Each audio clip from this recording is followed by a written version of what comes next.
For a moment, you may think this shocking story belongs to an ancient and barbaric past. No, the year 1979, a small village in the arid desert district of Jaisalmer in Rajasthan. The village headman already bears the burden of 2 daughters. A third baby is on its way. As he left on a trip out of town, he gave strict instructions. If it is a girl this time, just finish her. The next day, the headman's wife delivered, alas, another daughter. The mother and the grandmother decided, no, they will not kill. 3 days later, the headman returned. On being given the news, he was outraged. Until she was finished and done with, he would not step into the house. The verdict had to be obeyed. Finally, as the darkness fell, the heartbroken mother took the newborn baby into the sand dunes to be buried alive in a cradle of sand rocked by the dry desert winds. These desolate dunes have seen this happen countless times. Countless baby girls.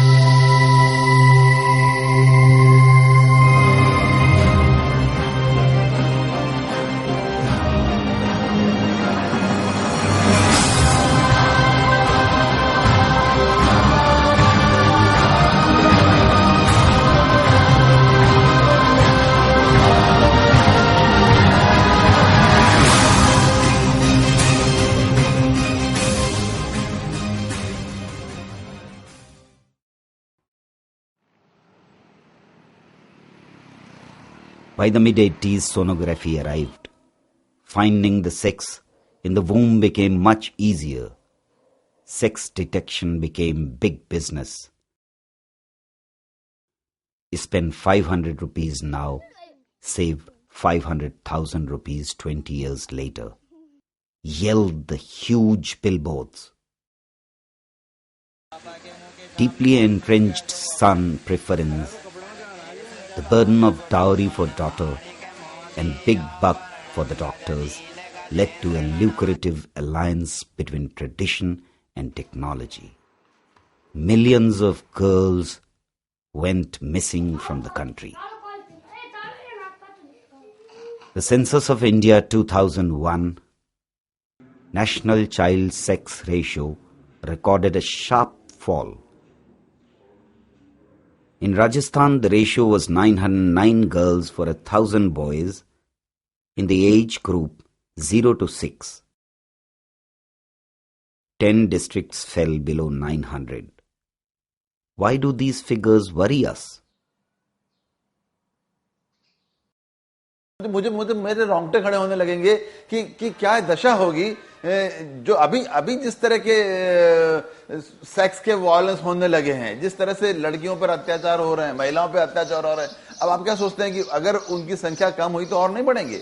भयंकर रूप से बढ़ने वाले हैं। बीकानेर जिले में भी, गंगानगर जिले में भी कुछ समुदायों में लोग बाग अब खरीद करके बीवी ला रहे हैं दूसरे राज्यों से। Are these societies not aware of their missing daughters? Or do they choose to simply shut their eyes? Whatever the reason, it was time for action. To stop this silent elimination of females, something had to be done, and quickly. In October 2004, IFES, with support from USAID, engaged with NGO partners in Rajasthan to mobilize communities to stop sex selection and sex-selective abortion and to establish value of the girl child. And so began the journey of community-based response in Jaipur and 5 hardest hit districts: Sri Ganganagar, Hanumangarh, Jaisalmer, Jhunjhunu and Alwar. Partners Urmul, Swachh, Vihan and Shaw took the movement to neighborhood, villages, hamlets and cities. शुरू में हम लोग ने कोशिश की कि हम देखें कि वास्तविक स्थिति क्या है। बहुत जगह हम गए, वहाँ लोगों से मिले, बातचीत की। एक तो जानकारी नहीं थी, सेंसस को लेकर जानकारी नहीं थी। माता पिता का एक और नज़रिया था कि बेटी पैदा करते हैं तो जिम्मेदारी बहुत होती है, सामाजिक सुरक्षा इतनी ज़्यादा है कि अगर उसके साथ कोई ऊंच नीच हो गई तो हम क्या करेंगे, दहेज कौन देने आएगा अगर आप कहती हैं कि बेटियां पैदा करो और फिर दहेज आप देंगी क्या। और एक दूसरी तरफ एक डिनायल था ये कि नहीं हमारे यहाँ नहीं होता, नहीं हमारी जाति में नहीं होता, नहीं हमारे जिले में होता, नहीं, ये तो बिल्कुल होता ही नहीं है। Their journey began with a series of workshops with various sections of community, local government members, health workers, students, religious leaders. ये प्रॉब्लम ऐसे नहीं कि कोई एक कम्युनिटी या एक एजुकेशन लेवल या एक सोशियो इकोनॉमिक सेक्टर पे हो, हर कम्युनिटी में ये प्रॉब्लम है। Orientation workshops were held in far-flung villages. The problem was understood through puppet shows, folk songs and street theatre.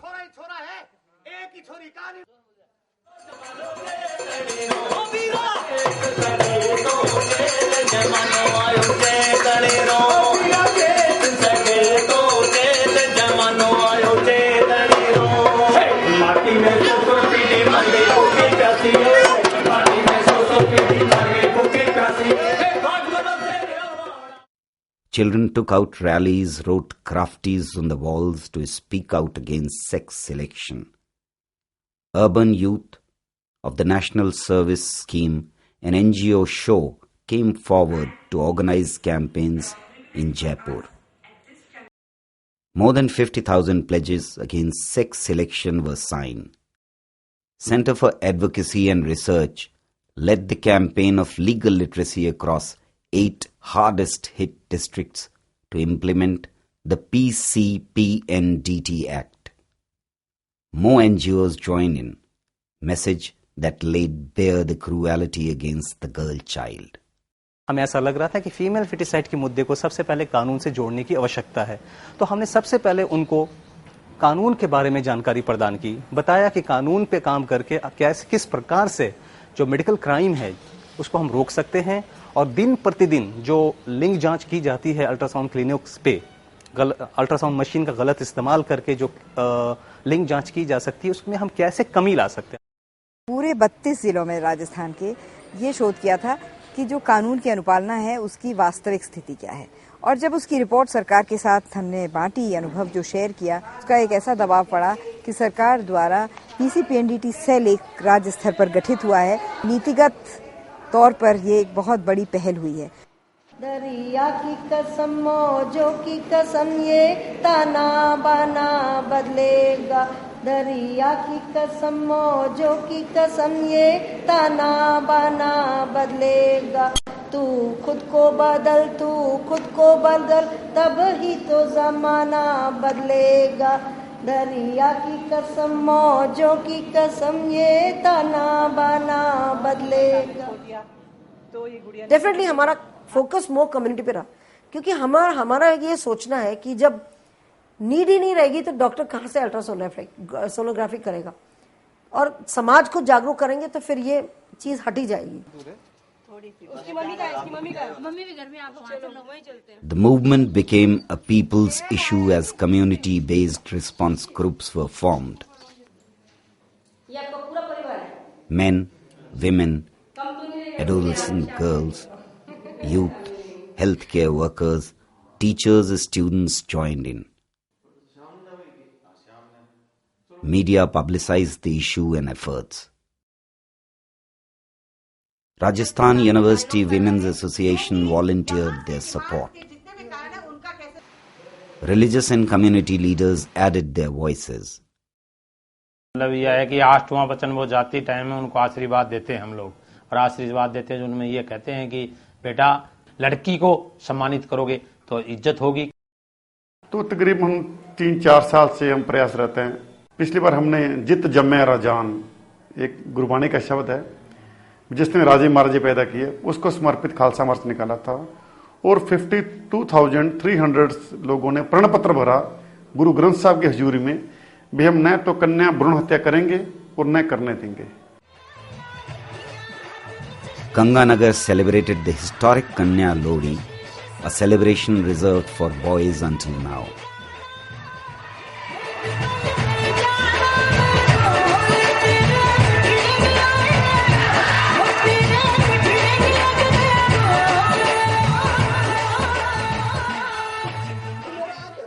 Slowly, millennia-old practices are challenged. Birth of girls are now celebrated. Grandmothers dance with joy. Sex detection has not stopped, but it is on the decline in these communities where the dignity of girl-child is understood. Happy two-daughter families are on the increase. Girls are being born despite the disclosure of sex during pregnancy. यहाँ पे एक देवड़ा गांव है, वहाँ पे कम से कम 108 साल के बाद एक यहाँ पे वो है कंदरल, उसने एक बच्ची रखी थी। सुमेर सिंह देवड़ा, हाँ, उसने बच्ची रखी थी और 108 साल के बाद उस गांव में बारात गई है पहली बार। अब उस गांव में आप जाके देखते हैं तो बच्ची मिलती है देखने को। तो अब धीरे धीरे बदलाव हो रहा है और कहीं कहीं तो हमारे प्रयासों या उनके साथी या हमारे साथियों के प्रयासों से ऐसा वातावरण बन चुका है कि वहाँ पर बेटी के जन्म पर खुशी मनाई जाती है। कि मैंने सोचा यार 2 तो लड़की पहले है, तीसरी बार हो जाए। तीसरी बार मैं जैसलमेर गई थी सोनियोग्राफी कराने के लिए। तो उसने बताया लड़की है, इसलिए हमने पटका नहीं, ये रोज मीटिंग लेते हैं हमारे, हर महीने आते हैं कन्या भ्रूण हत्या के लिए। पढ़े लिखे थे मीटिंग वहाँ जाते जरूर सरकारी काम कहीं छोड़ते बोल जाओ। एक बार मैं मीटिंग कराई बहन जी कहने मैं कुमार बैठ की तो अच्छो काम है तो नहीं पटकाई, बढ़िया काम किया। इन्होंने ये काम अच्छा किया या नहीं किया? अच्छा किया, पहले तो गंदा किया लेकिन फिर अच्छा कर दिया। अब हमारे गाँव में है, उसको पता चला भी मेरी लड़की होने वाली, पहले उसके 2 लड़की है यहीं पे है। वो मेरे से पूछने आई कि तुम्हें चेक करवाया और तुम्हारी लड़की थी तो तू सफाई क्यों नहीं करवाई? मैं क्या क्यों करवाऊँ, मेरे को अच्छी लगती है लड़की।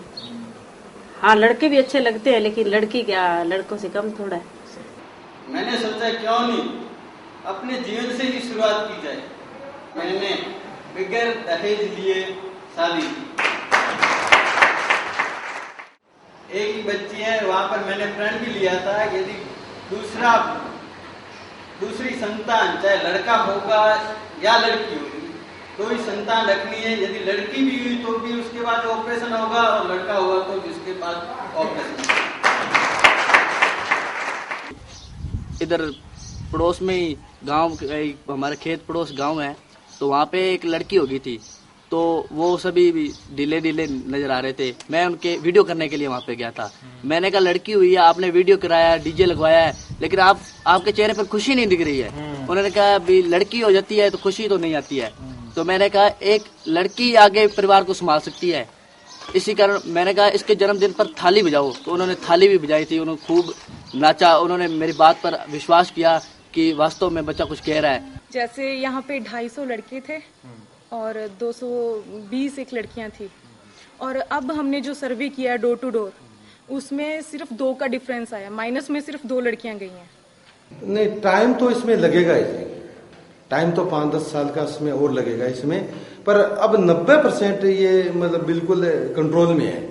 तो हमने क्या है कि सभी ग्राम पंचायतों के सरपंचों को, पंचायत समिति के सदस्यों को, डायरेक्टरों को, सभी को निर्देश दिया भी आप जितने भी आपके प्राइवेट क्लिनिक है कृपया आप उसको जाकर के नोटिस दें कि भी आपके यहाँ पे किसी प्रकार की कन्या भ्रूण हत्या की गई तो हमारी सारी पंचायत समिति जो जनप्रतिनिधि हैं वो आपका हम खिलाफ करेंगे और आपके ऊपर कानूनी हम कार्रवाई कराने के लिए बाध्य हूँ।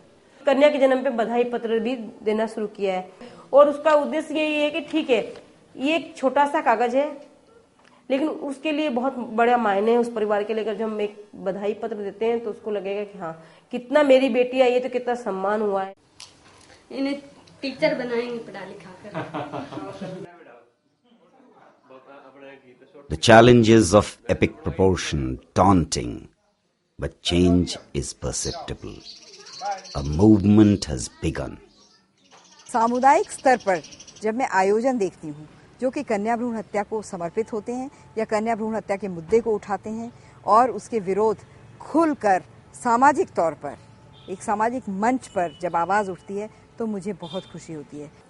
एक मुझे अच्छी तरह से याद, एक दादी थी तो उन्होंने झूम करके मुझे गोदी में उठा लिया और उन्होंने ये कहा कि तुझे सलाम है जो इस विषय पे काम कर रही है। उनके जो पति थे तो उन्होंने झूम करके मेरे को गले में से लिपटा लिया और उन्होंने कहा कि बहुत जिस मिशन के लिए तुम निकली हो ये मिशन तुम्हारा 100% कामयाब होगा। और वो कह रहे थे कि मैं 100% बोलने के लिए ना 10 दिन तक प्रैक्टिस करता रहा कि 100% कैसे बोला जाता है। नहीं, मंजिल अभी मिली नहीं है, अभी बहुत दूर तक हमें चलना है और लड़कियों की संख्या लड़कों की अनुपात में बराबर करने की बात हम अभी तक हमारे मंजिल में, लेकिन हाँ उस मंजिल का एक सिरा मिल गया है। उस मंजिल तक जाने के लिए मुझे एक छोर मिल गया है और मुझे मालूम है कि इस रास्ते से जाऊंगी तो मंजिल मुझे निश्चित रूप से मिलेगी।